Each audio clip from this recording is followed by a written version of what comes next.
All right. Well, thank you, Isaac, for joining me on the Seeking Truth podcast. I appreciate you coming on.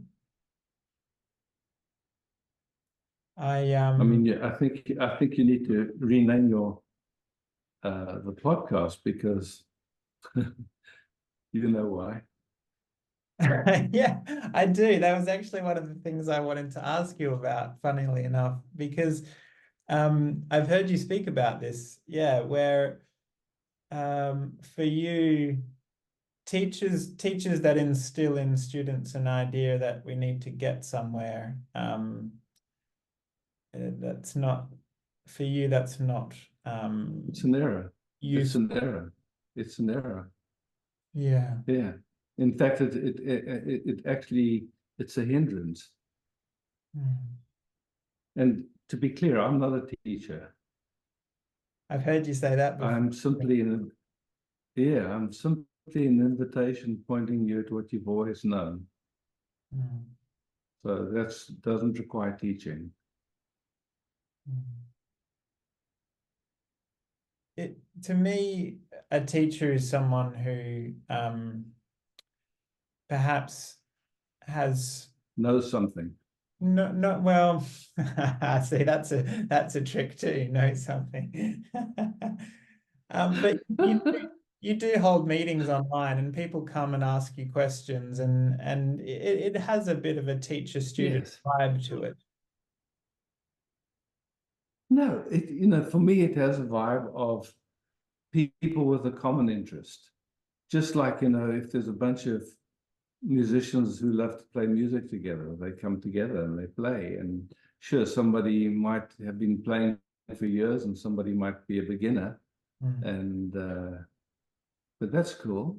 I mean, it's like if you play music at all and you play with someone that's really good, if they will put up with your playing, you play so much better when there's somebody who's really skilled at it. Yeah, So, yeah. yeah, it's true. It's true. Yeah, I understand what you're saying to some degree, but the distinction between a teacher and not a teacher, like if we take the music example, if someone's been playing guitar for 40 years and I just start playing the guitar and I want to learn from them, Yeah. there's no problem in me going to them and saying, can you show me how to do this chord correctly? Yeah, no, absolutely. Yeah, Yeah. So, and somebody that's been playing for years can probably save you years, and yeah, like because they've discovered so much. yeah, Um, for sure. Yeah. There's no doubt about that. yeah, yeah. Yeah. And going back to the name of the podcast, Seeking Truth, um, and you believing that to be an error. Can you tell me a bit about that? Why is that an error? Well, it's just all we have is this moment, and if this moment I'm seeking, then I'm not here. Mm, I'm trying to get somewhere else. mm, I mean, it's not a belief. It's just, it's like if I'm seeking, I'm not, yeah, I'm trying to get somewhere else. So, yeah. yeah. I imagine because the way the word seeking fits for me is through my, let's say, spiritual journey, and you can pull apart these terms a lot as well. There is no spiritual journey, there's no path, all of that stuff, right? But let's just use the term for now. Through my spiritual journey, there has been an unfolding, let's say, in me to some degree. And that's partly, I would say, due to my interest in it and my practicing and my, wanting to allow the depths of my being to unfold more. And I imagine that was true for you early in your life. You went and sat with Papaji and you did different things in your life. What, um, let me try and formulate a question. Would you say during that phase of your life that you were seeking? I'd go in a different direction with this conversation. It just, when you talk about my journey, I'm just curious what the my is. what you're referring to. Yeah, that's an interesting question. The way I see it now is when I look, really, there is no self that I can find. Yes. Um, And what's named my journey really is memory. yeah, yes. Yeah. And so, and then we can look and see how accurate is memory. And we can come to this moment. And in this moment, the entire time, matter, energy, space is all perceived through our senses. So ultimately, it's a sensation. And the nature of sensations are they're changing every second. And so it's impossible to describe them. Yes. So if we look very deeply, there is no one, and we don't know what's going on. Although, the conditioning has been that there is someone that knows, and that somehow that capacity to know it reinforces and gives some sense of identity to the knower. So there's the recognition that we can't actually describe the moment, and that the moment, the sensations of now, are usually interpreted through our conditioning and trauma, and then we end up with a perception that we believe to be real, but no one else seems to agree with us. And we don't even agree with ourselves. Actually, both eyes see a different world. It's like so. It's once you recognize that always any idea of what's going on is an interpretation, that's liberating, because all the ideas that we have of ourselves or each other or how it should be or how it could be, and yet it doesn't, it doesn't, there's still a capacity to make distinctions. Like that's food and that's not food, or that, yeah, it's like, oh, at this moment that feels good to put in the body, and another moment maybe not. So, yeah, yeah, like even bacteria, if you put bacteria in a petri plate and put poison on one side, food on the other side, the bacteria will all go to the food and away from the poison. So even at that level of life, there's that capacity to recognize it. Yes. So the story of seeking, I mean, like it comes from from a sense of lack, a sense of, like, yeah, something isn't quite okay. So if there was no sense of lack or something not okay, there would be no seeking. So then it's interesting to see here we are, what we have are the sensations of now, what brings us to a sense that there's something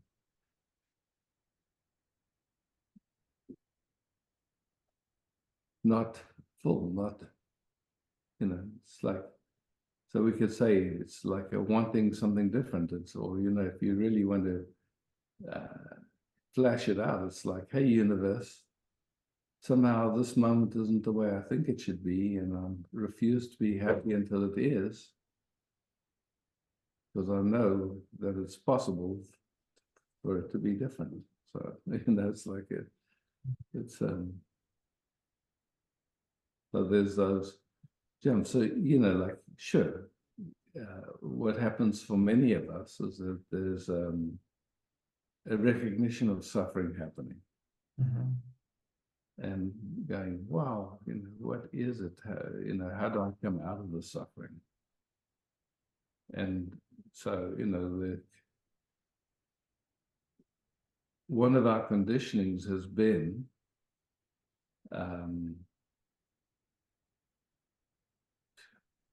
when there's some sense of not being at ease, when there's some sense of dis-ease, our thinking, which is the capacity to solve problems, tries to help us.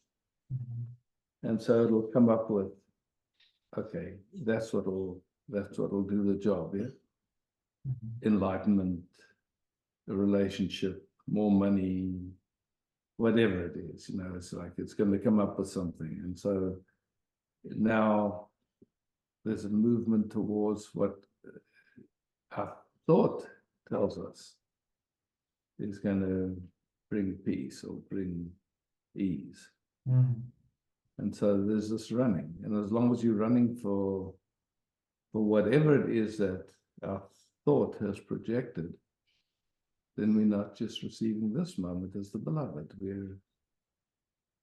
So that's why I say, as long as there's that movement to get somewhere, or we don't notice what's here. Yeah.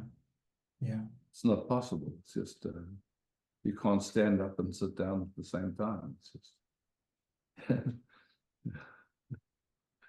yeah. So it's not a belief. It's just understanding or seeing deeply how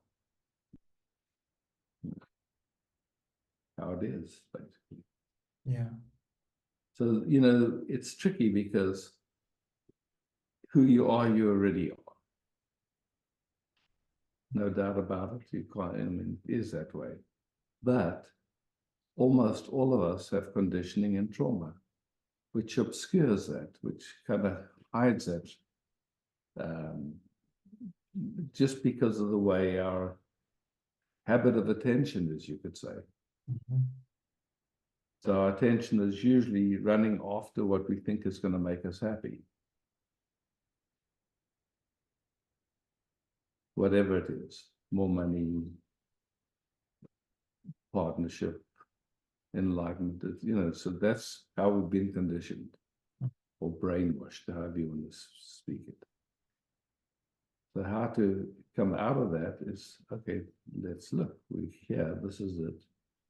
These sensations that are here right now are as God as it gets. It doesn't get more God than that. It doesn't get, you know, this is it, basically. And so what allows that endless running to really stop? Just stop for a moment, yeah? Nowhere to get, just, yeah. And then, you know, it's like we've all had these ideas of, okay, enlightenment is this big bang suddenly, you know. But what's the simplicity of just that stopping?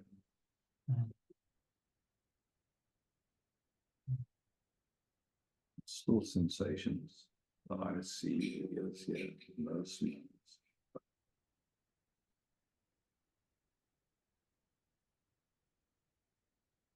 And there might be things going on unconsciously, automatically. You know, that recognition that when there's automatic unconscious habits going on, nobody's doing it. But it does produce a sense of something. That's the funny thing about it.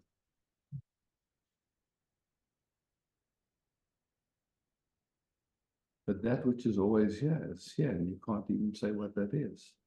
And it's not an experience. It's not an experience. It's another thing in which everything appears. And it is like that already. It's not like anything needs to be done for that, because it just is like that.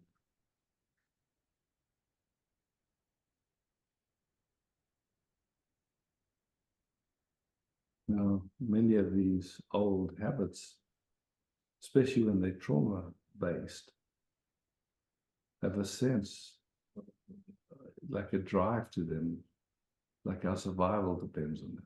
Like they feel existential in nature. So it feels like if we stop, we're going to die. We just stop. But it's like, okay, so there can be an exploration. Is that true? What's here when it's just quiet and it's no movement to run, and then noticing it, even if running is in the picture, then it doesn't have the same function, it doesn't distract us. And it's like what we call distraction is just that our attention follows something. We don't go anywhere, we're still here.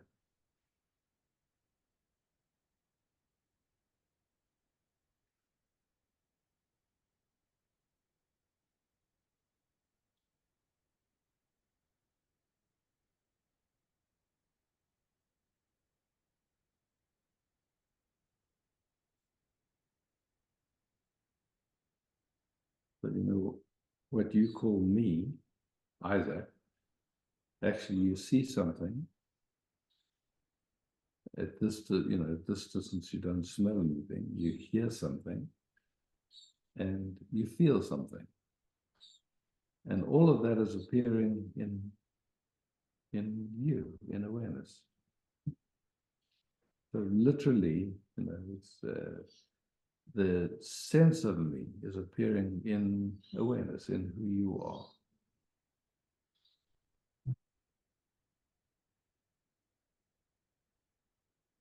And then whatever interpretation is put on that sense, like, but ultimately it's all in you already, yeah?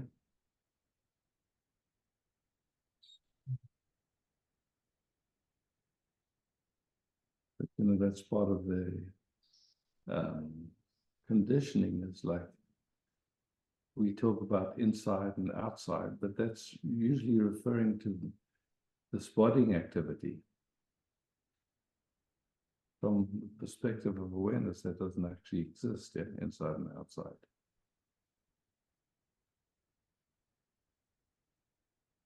It's just, you could say, from that referencing of the bodying activity, it seems like there's an inside and outside.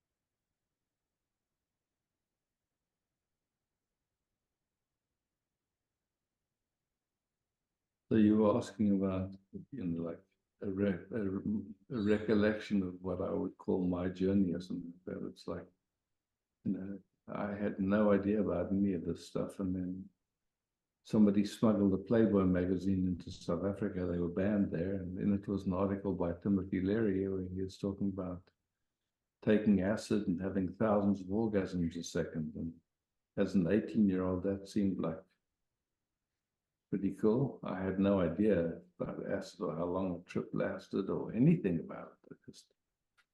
But I thought, okay, that sounds like fun. I want to try it. So me and a friend took some acid.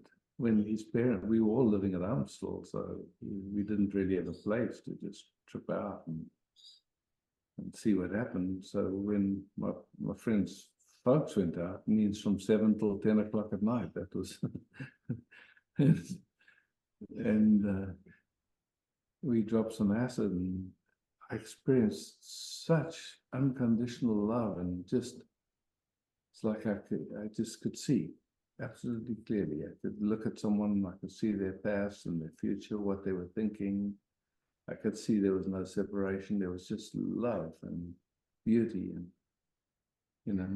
my takeaway from that was like, wow, if that's possible, I want to live like that. So that's what started I could say, and I could see that my thinking was totally distorted. I knew I had to re-examine everything, what I thought about relating, what I thought about money, what I thought about life, myself, everything, right, wrong, good, bad. It was all confused. I could see that. And so that started this inquiry, looking and seeing what, making distinctions. And, oh, well, that's not true, that's not true, that's not true.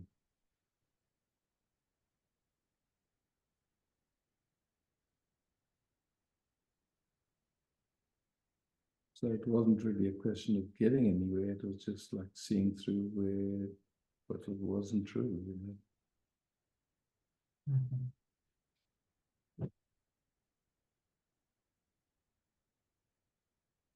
Was there a moment then for you where that inquiry process stopped, or is it still ongoing to this day? So it's ongoing. I don't think it ever stops. Mm. It's like the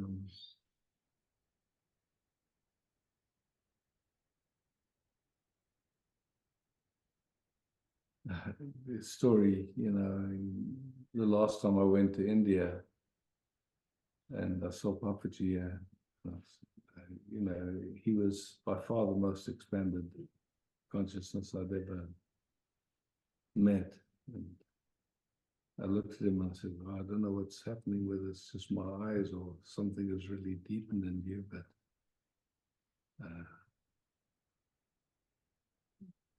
is that your experience? And he says, of course it's deepening, otherwise it would be limited. Mm. Which is pretty far out, and it's like we're seeing it. Mm. You know, it's like, man, you start to, how much our habit of attention limits the sense of this miracle, you could say, or this. Mm-hmm.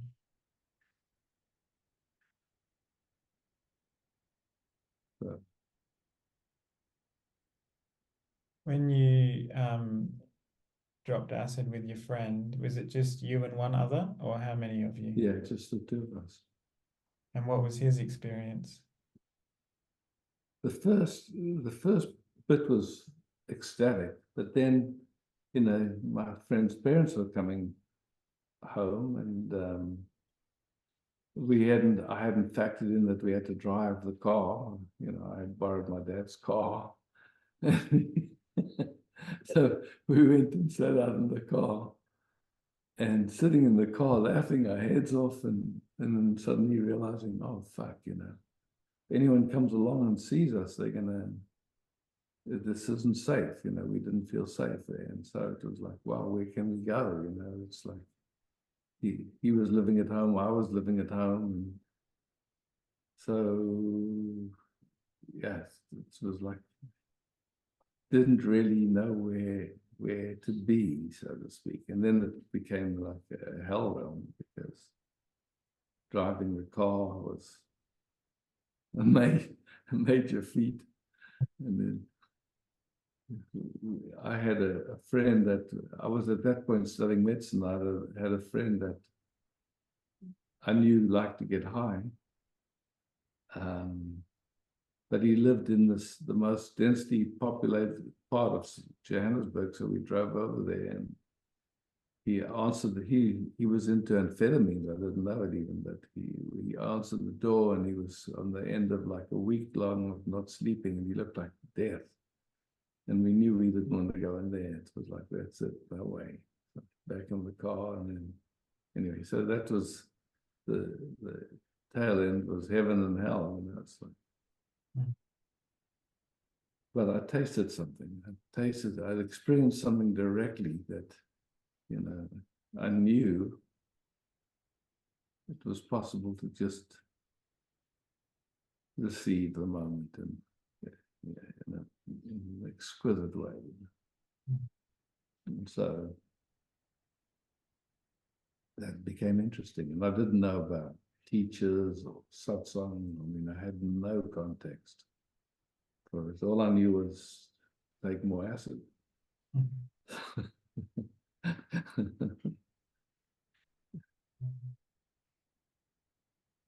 It's interesting because most people, when they take acid, they will have a nice experience, but they won't then go, well, this is possible, to taste the moment as it is.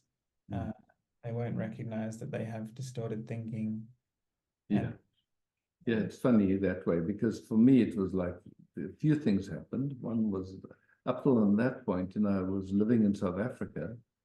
My parents weren't political and there was no TV. So, and the newspapers were heavily censored. I didn't even know there was a political issue in South Africa. I just thought that was the way the world was.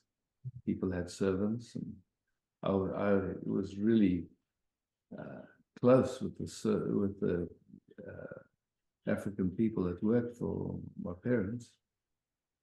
And but the rest of it, I just didn't, it didn't register. And so suddenly it was like, oh my God, what's going on here? So all of a sudden I was kind of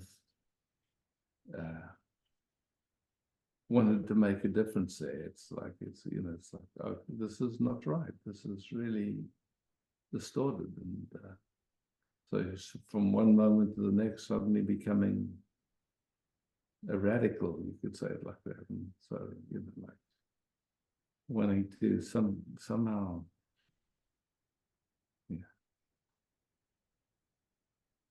impact in a way that allowed people to have a better life, it was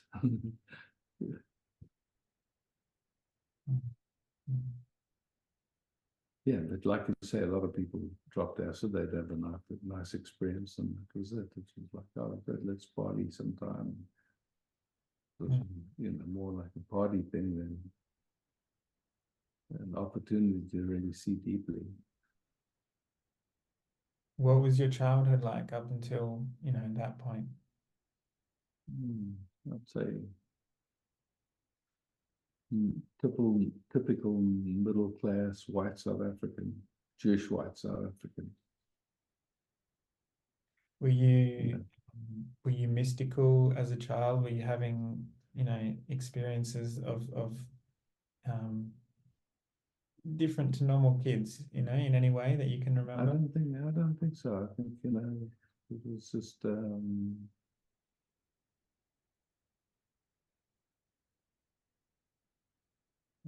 like my orientation was how to make my parents happy.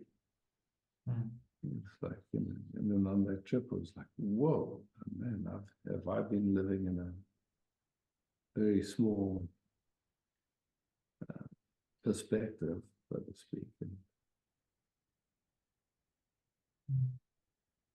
I think the reason I asked that question is your experience after the acid trip and how that changed the orientation of your life. Yeah.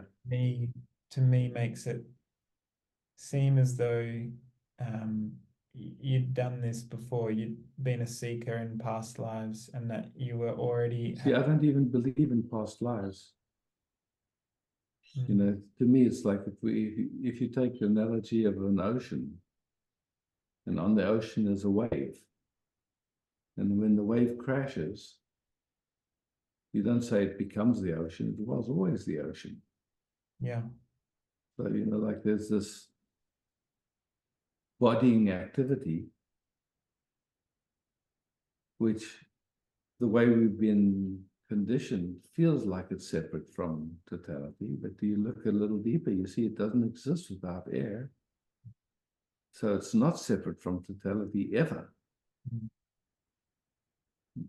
So it's like, okay, wow, so here it is, and there's this whole orchestra going on, and it's nothing separate. It's just perceptually it seems that way because of a habit of attention, because of habit of conditioning, and so. But in truth, it's not. It's just that's like the way our attention focuses has been highly conditioned, Mm. not only by the culture that we grew up in, but also by trauma, the intergenerational trauma that's carried. And so, it's like our attention is oftentimes survival oriented when there's actually no threat. And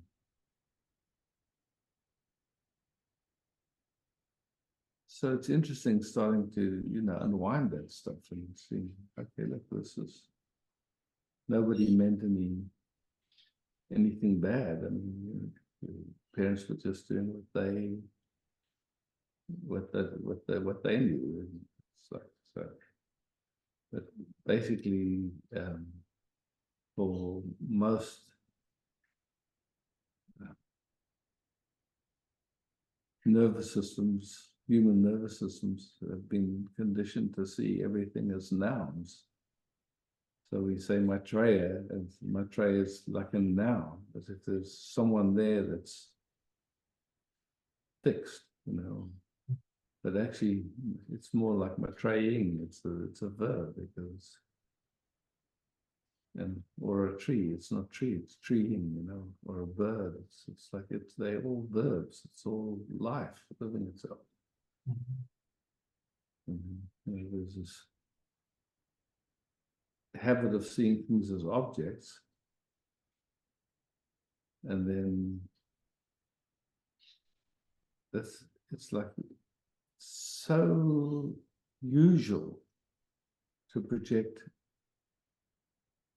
everything as objects that it doesn't even occur to us that habit has any consequences. Mm-hmm. But it does, huge consequences.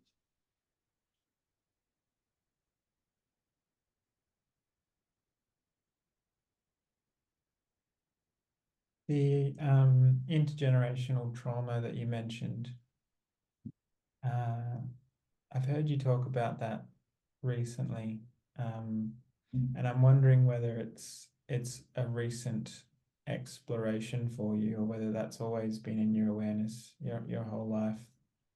The fact that we carry this intergenerational trauma. It's been like this came into awareness like a few years ago, just seeing how much, like we carry information from a few generations back. And, if we look at the history of man, womankind, it has not exactly been kind to each other, like it was the burning of all those women and the hangings and one invasion after another and rape and pillaging. It's like our history is barbaric. So, I think if you take any, just a few generations, one of our ancestors was raped or raped. I mean, it's just like, both sides of the story or killed or whatever this, it's just like tortured. I mean, just endless. And so that information we carry, and then it's like, okay, how does that, if it plays, driving the way our attention focuses, of course, there's a consequence. And so how do we get quiet enough that starts to reveal itself and come to peace, so it's not coloring everything through that? And so it's interesting to me just to start to be able to sense when there's just the resting and like feeling the aliveness of the moment, and then there's like an orientation that's, let's say, driven, or there's a pressure, because I don't know how it is in Perth, but we've been so encultured to put pressure on ourselves, which we call stress. It's like that. And the moment there's stress there, we're actually in existential organizations. So we're in, we can't see clearly. Mm. So, it's like not our fault, not, just we're just dealing with thousands of years of conditioning. Yeah. Yeah. And, it's like at first it may look like, oh, this is getting explored for my benefit. But at some point there's a recognition, look, whatever exploration happens as benefits all beings, because it's part of the whole field that we Yeah. co-generating, co-inhabiting. So.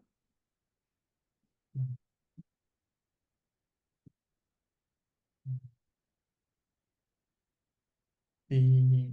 The thing about past lives is interesting to me. I don't have any memory of any of my past lives if they existed, and I'm not sure whether karma is a real thing or not. I just kind of hold these things in a loose. Yes, then let's look together. Why? Look, so if I use that analogy of an ocean, a wave on the ocean is not separate from the ocean, but it has a duration and then crashes. And the next wave that forms, we can say it's a reincarnation of the previous wave, but you would never speak that way about the next wave. It's just the ocean expressing itself. Yeah, carries the information of the previous wave, but as well as all the previous waves. Yeah, so the idea of karma, if you, it's all based on the idea of good and bad. Because without good and bad, it doesn't make any sense. It's good karma or bad karma. Otherwise, it's just life happening. So.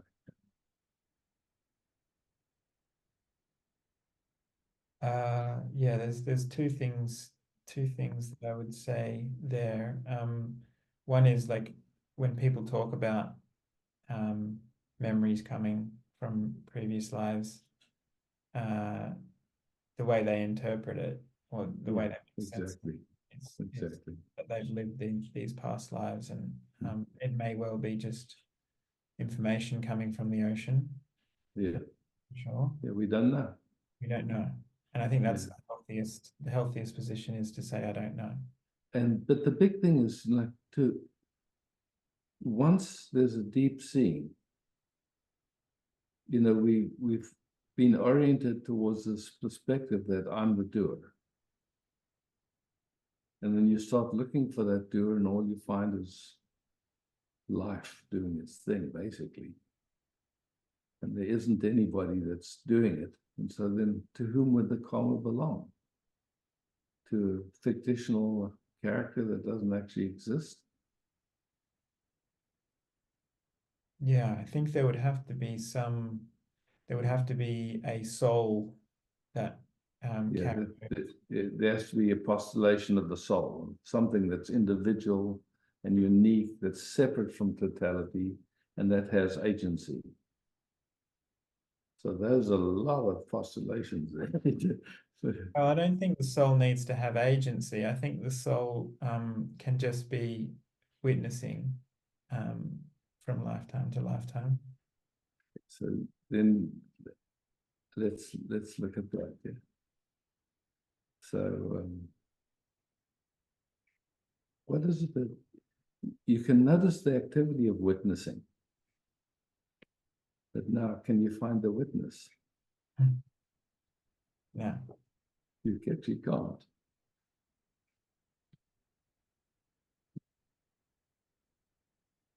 So there's this, and on a daily basis, for most of us, we experience deep sleep. Or we could say we experience, we don't experience deep sleep because there's no one there. The sense of being a soul or anything is not there. It just doesn't even exist. So, then the moment consciousness comes, which is interesting, what is consciousness? And somehow the senses become active. And with the senses becoming active, also there's the capacity to think. And so that gives a different kind of perspective on the whole dance, you could say. And we could say, okay, that's somehow that's me, or that's, but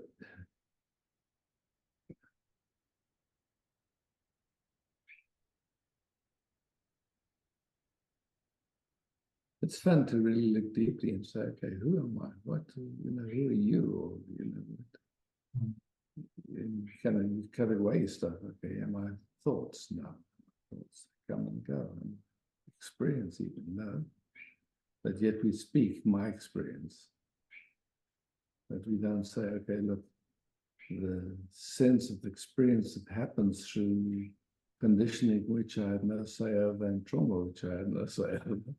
It's okay, cool. What are we talking about then?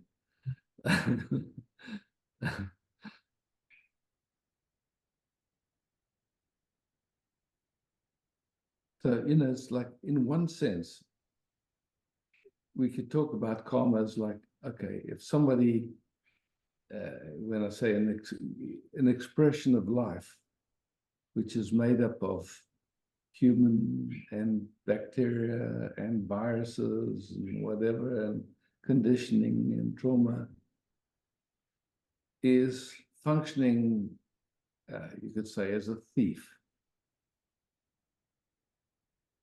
or a con man or a whatever, yeah? The universe that they would experience would be through that filter.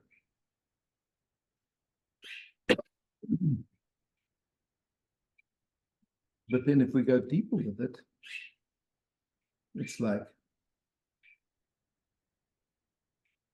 if we use the example of a Down syndrome person, they would experience the world through the perspective of having Downs, yeah?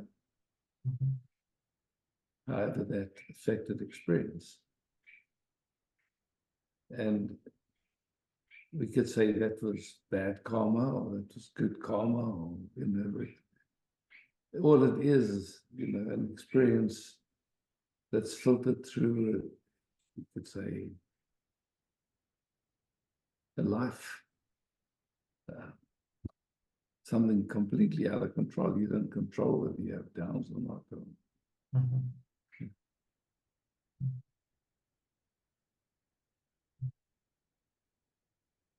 There's someone that's functioning as a politician that's not honest, or whatever the story is, or a satsang teacher that's full of shit.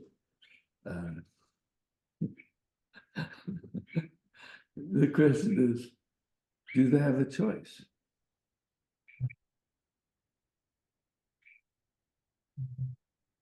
It's like, because we have this idea of choice, huh?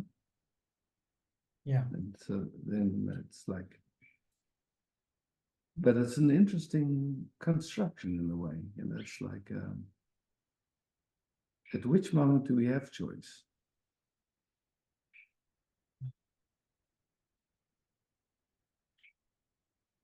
And who has the choice? It's like, so to me, it's like part of the exploration has been like around, I think we've all had the experience where what looks like someone acts in a way that from our perspective is messed up. It's not okay. And then, so from that perspective, we think they had a choice. Something in us then gets upset.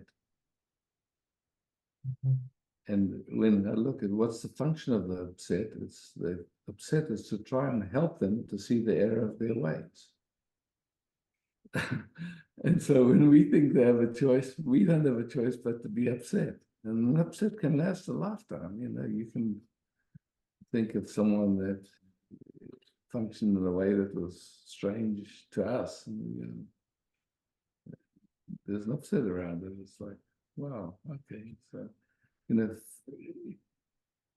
playing with it, I could say, in the meetings and asking people, okay, so there's an upset with someone, okay, cool. So just tune into that expression of life and check and see from within their universe, within how they perceived life to be, if they had a choice in how they functioned. And very often people go, no, they had no choice. And I go, what happened to the upset? And then you see they had no choice. And it's the same thing with ourselves. Oftentimes we think we have a choice, and then we get upset with ourselves. And the upset is supposed to try and help us function differently in the future, but it almost guarantees it will function the same way again because it's got energy. Yeah, I got upset with myself the other day because I gave my son a aluminium can to hold on to, and he cut his finger on it. And I got upset with myself because I thought that was stupid. And he's 6 months old, so he doesn't know, he doesn't know. Yeah. But it was like when you gave it to him, there was no bad intention. I mean, it's like, oh, I learned something. Yeah. Well, it's not cool to give it 6. But there was no bad intention. It was just like, No. Yeah. So there wasn't really a choice in that moment. And next time there will be an appearance of a choice. I mean, yes, because exactly, that's the thing. It's just like there is a learning that happens. It's like we can't deny that learning happens. Like we learn to swim or learn to ride a bicycle or something like that. But how did we do that? You can't really say. It's just like life happens, and you go, oh yeah, I see it now. Yeah.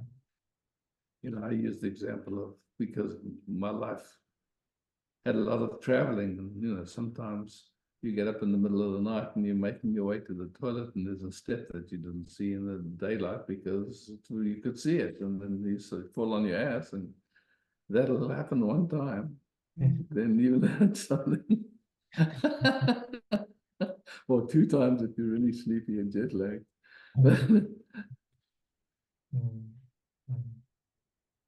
I want to ask you about a choice that your nervous system makes in when you hold meetings. You call them meetings in truth. You don't call them satsang, and I'm wondering why that is. At some point I recognized that there's a lot of confusion around satsang and this idea of teachers and gurus and masters and it's like my orientation is Westerner. It's like I like this greeting. It's but the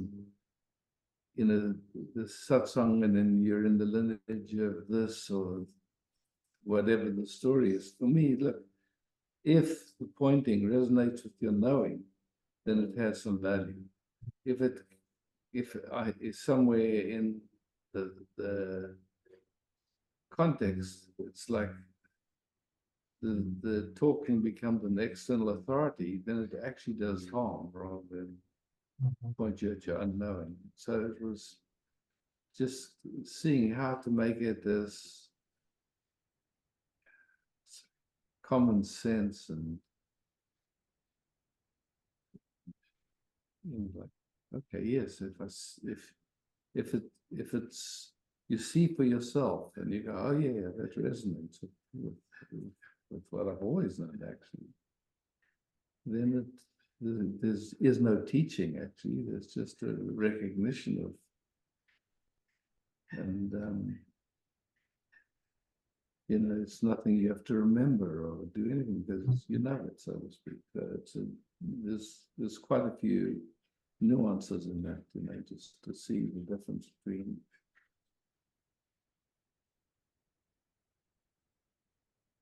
where it becomes conceptual and becomes another hindrance, basically. And I imagine that I really do hear you when you say an external authority telling you how it is or pointing you back to your own knowing. I do see quite a distinct difference between those two. And I imagine that's why you choose not to wear the label of teacher. It's a similar thing, right? Because you're not teaching anyone, Exactly, just exactly, coming to their own knowing. exactly. But as you said, still that misunderstanding happens. Yeah. So what happens is, I mean, I tell you, I mean, I'll meet someone and someone will say, I met you 20 years ago and you said this to me. And I have no memory of them or having said anything or whatever. But for 20 years, that's been playing. Mm. But on the other hand, I've had met people who say, wow, I met you all those years ago. And you pointed me, and man, it changed my life. And all I can say is there's gratefulness. I could try and put it on you, but somehow, man, it touched something and really made a difference. And for me, it's like I'm just happy to hear. I don't take any credit for it because it's like it's like I can point and it's like there's this. Sometimes the point lands, the pointing lands, and sometimes it doesn't. And that's not within my control. It's not in my control or the other person. It just Yeah. happens sometimes and doesn't. Yeah. Yeah. So, that's, I just see it's like somehow we drawn to explore. And then with luck, we run into an expression that has been exploring for a while and can assist us in not in seeing some of the blind spots or some of the things that have caused everybody difficulty. Mm. Wow, that's great. I appreciate that. For me, it's like, wow, I'm really, it feels good when somebody receives benefit and you can see it happening. You go, oh, that feels nice. Mm. Yeah. Mm. Mm. It feels like I'm reminded of something you said earlier about becoming a radical in South Africa against the politics at the time and saying this isn't right and wanting to make a difference in the lives of um, those people. Yeah, the same thing's playing out now. I mean, it's exactly, here we're living in a world that's actually gone crazy. It's nuts. Mm. Money's entered politics and stuff. Politics is completely corrupt. It's a circus. There's no integrity left in politics, or very few people that are in it. And, there's blackmail and coercion. And once you see the game, you go, okay, wow, that's really, and you see how powerful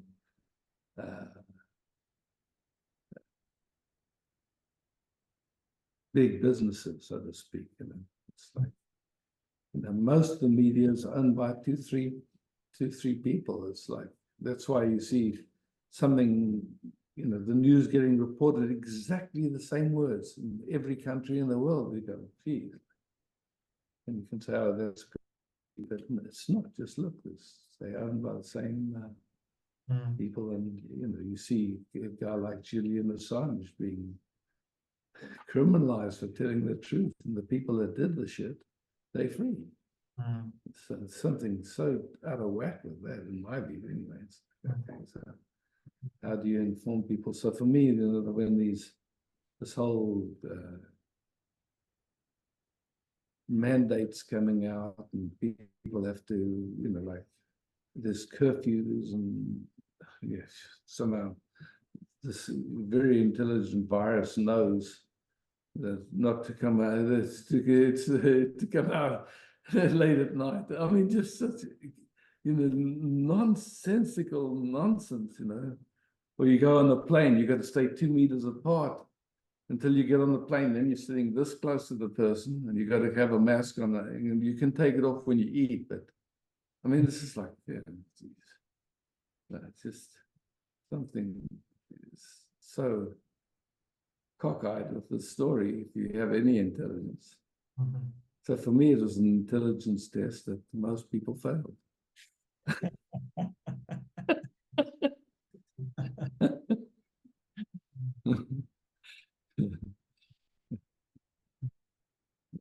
I mean, it's, and then you, for me, and then you just watch what's going on. You see this World Health Organization, unelected people trying to get through a treaty that they have, the in the event that they declare it a pandemic, it supersedes every country's constitution. That's a lot. There's a lot of money behind that, and they're pushing for it, and they nearly got it. I just heard today that they had to water down their treaty a lot because people were seeing through it. But man, for a while it looked like it was going to go through, and then some guy who apparently isn't this guy Tedros, his reputation is he was a dictator, and he's got a lot of blood in his hands. And he's the head of the World Health Organization, basically. And he can just say, look, there's a pandemic, and then every country has to go into lockdown or whatever he says. Mm. Crazy. Yeah. And a lot of people went with it. Mm. A lot of people believed it. Went into fear and put all this crap into their bodies that, now all of a sudden we've got all these excess deaths, and like, it's huge. Like, I don't know if you've been following that all, but like, No, I don't follow it. I try to do what's right for me and my family, but I don't like the headspace that I get into when I start trying to make sense of it all. It's too. but so just a heads up. I I don't know how you feel about vaccines, but if the stats show that if you don't vaccinate your kids for the first 12 months, they have much better health, overall health for the rest of their lives. The vaccine program, they want to put like about, I don't know how many in Australia, but many vaccines into these young forming bodies. And the stats are that it's just like the aluminum can. No bad intention, but suddenly you find, wow, actually, it's known where they've done research on it. It's not a good idea. So I just tell you that, and you do what you do with it. Just I'm just a fart in a thunderstorm, speaking what I know.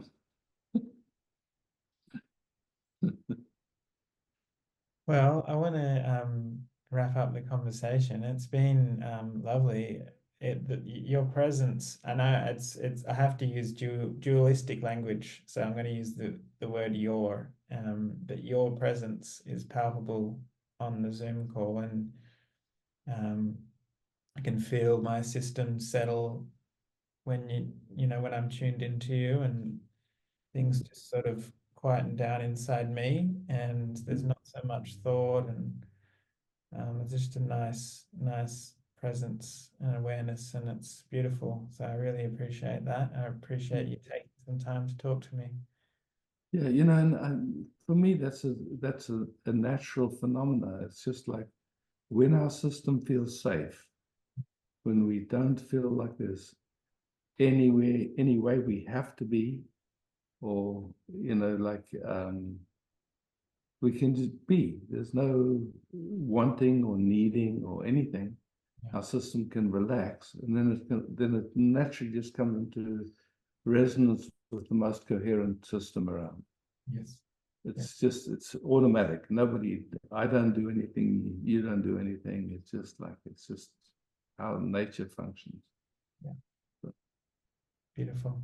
Thank you, Isaac. yeah. Maitreya. Mhm. Yeah. I saw you on the meeting last night. You're welcome anytime. Thank you. Yeah, I really enjoyed the meeting last night. I was just listening, just observing, and yeah. it was beautiful. It's very lovely. Yeah. I mean, for me, it's just, like, it's a similar phenomenon to what we just spoke about. When there's a common interest and there's safety, then all the field that it's generated benefits everybody. Yeah. Yeah. And so I feel it, and everybody feels it, so it's just, yeah, I love that those meetings can happen.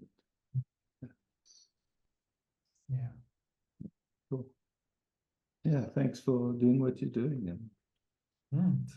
it's a nice way of meeting people and also creating value for people. Yeah. Yeah. Yeah. It's really my curiosity that drives it. You know, I love having these kinds of conversations and hearing different perspectives from people that also have an interest in truth. Same And thing, yeah.